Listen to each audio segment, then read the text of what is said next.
पितामस्य जगतो, हे जीव मैं तेरा पिता। आज फादर डे, क्यों नहीं आज हम कृष्ण से ये रिश्ता भी जोड़ लें।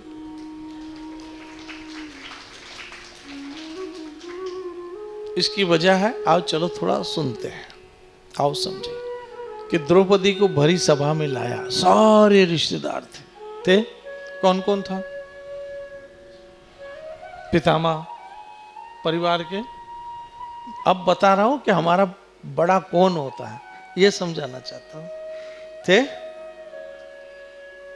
धृतराष्ट्र, हेड ऑफ फैमिली थे, और राजा भी थे, और Dronacharya coach, Kripacharya he was coach, Karna, और पूरे कौरव समाज। यहां द्रौपदी का 5 पति, भीम जो फूंक मारे पता नहीं कितनों को उड़ा दे, निकुल, सहदेव, अर्जुन जैसा कोई योद्धा नहीं, सब सारा परिवार, फैमिली, सब, और सब के सब समझदार, प्रवीण, अकलमंद। द्रौपदी को बालों से खींच के लाया जा रहा है, अकेली अबला स्त्री, और दुशासन जिसके महाबाहु दुशासन। सोचो आप, प्लीज थोड़ी देर द्रौपदी की जगह चले जाओ, बहुत आनंद आएगा, अब बहुत आनंद आएगा। थोड़ी देर आंखें बीच करो, भाव जगत में थोड़ी देर के लिए, चाहे पुरुष हो या स्त्री, उस कैरेक्टर में चले जाओ थोड़ी देर के लिए। एक कमजोर विवश स्त्री और एक दुशासन महापापी घमंडी, उसको कहां से पकड़ रहा है? बालों से पकड़ के घसीट के ला जा रहा है। द्रौपदी को थोड़ी आथत थी, मतलब तसल्ली थी कि जहां ले जा रहा है वहां सब मेरे अपने,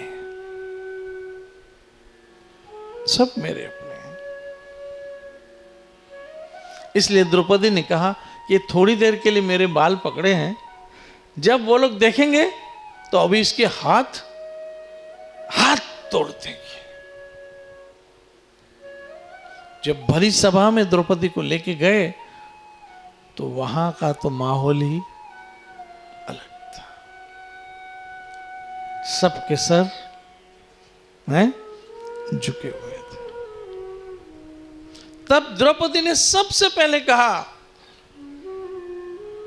अपने ससुर, जो कि वो राजा था, धृतराष्ट्र को, कि महाराज मैं आपकी पुत्रवधू तो हूं, आपकी नागरिक भी हूं और स्त्री हूं, और इस समय में ऐसी अवस्था में भी नहीं हूं कि भरी सभा में मैं आ सकूं। मुझ पे दया करो और मुझे इस तकलीफ से छुड़ाओ। मेरा दोष क्या है? उस समय धृतराष्ट्र कैसा था? चुप, सर उसका झुका, कुछ नहीं बोल रहा था। जो सबसे बड़ा उस परिवार का ज्येष्ठ था, बोला पितामह मैं तो आपकी गोदी में खेला बच्चा हूं आपका, दया करो मुझ पे, आपके होते हुए अनर्थ। लेकिन पितामह भीष्म का भी सर, इस कैरेक्टर में जाओ प्लीज, तब फादर डे का पता चलेगा। जाइए इस कैरेक्टर में आप लोग, चाहे पुरुष हो या स्त्री, जाइए थोड़ी देर के लिए और खुद को उस जगह रख के देखिए।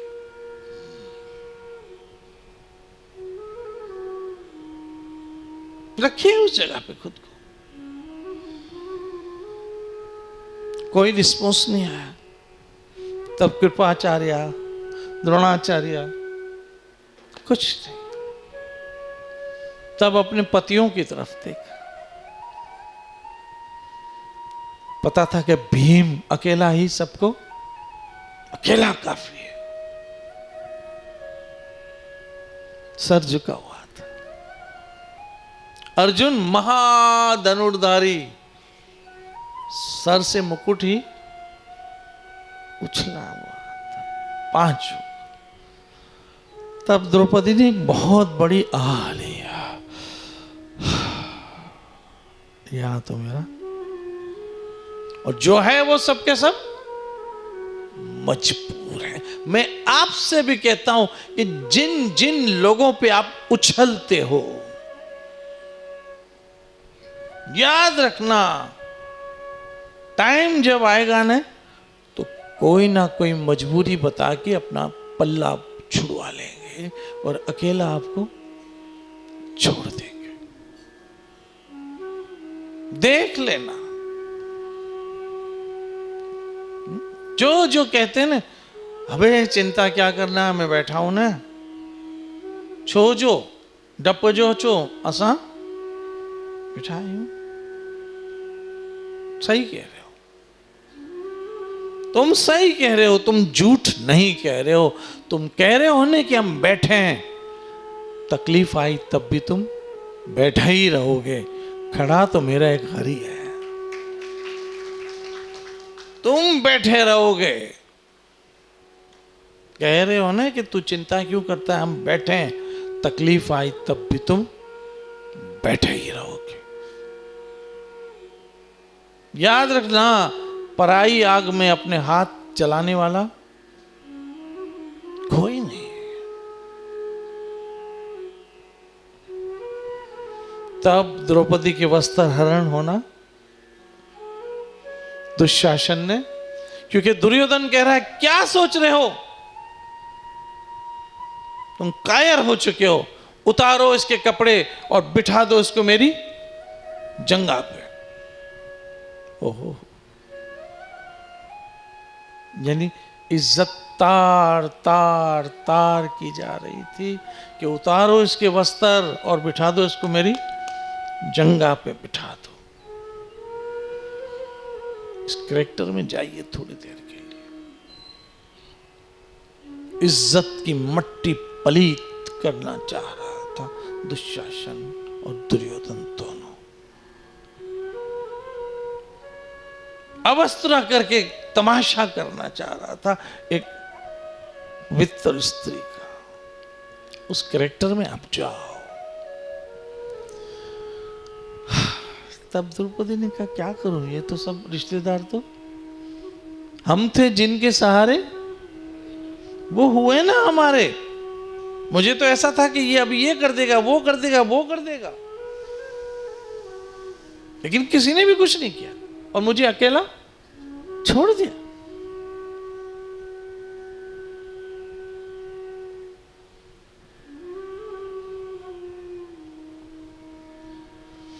तब द्रौपदी ने दोनों हाथ उठाए। क्या क्या सोच रहे कि किसको बुलाऊं अब जो मजबूर ना हो, किसको पुकारो जो लाचार ना हो, किसको बुलाऊं जो पतित पावन अधम उदाहरण सर्वशक्ति वाला हो, किसको पुकारूं। तब हाथ खड़ा करके थे, हे द्वारकाधीश, बोलिए ना साहब, हाथ उठा के बोलिए और सुन लो मेरी बात।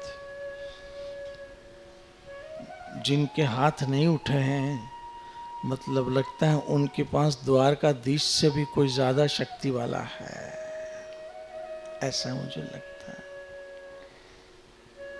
नहीं तो फिर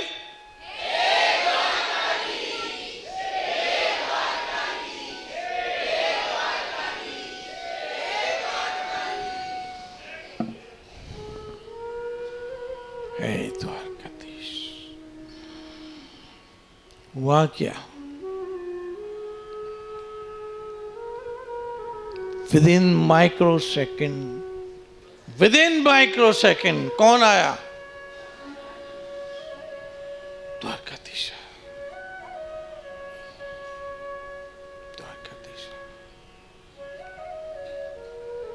और दुशासन की हिम्मत नहीं हुई, दुर्योधन की थक गया, लेकिन द्रौपदी के वस्त्र को एक हिला नहीं सका।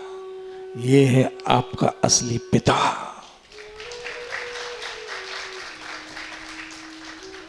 ये है आपका असली पिता।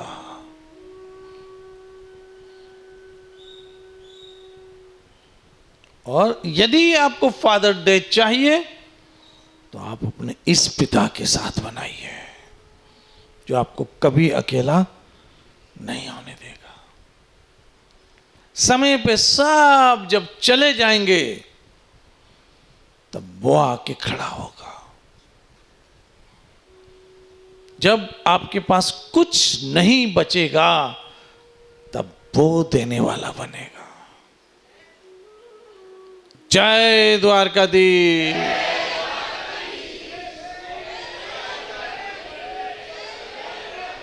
बोलिए बोलिए बोलिए।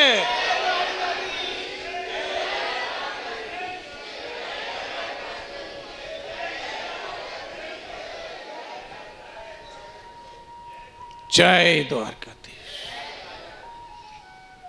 आज फादर डे का ये मतलब हुआ।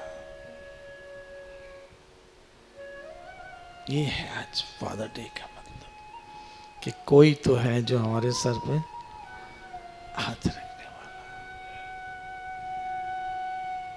कोई है जो हमारे सर पे हाथ रखने वाला है, और उसका नाम है कृष्ण।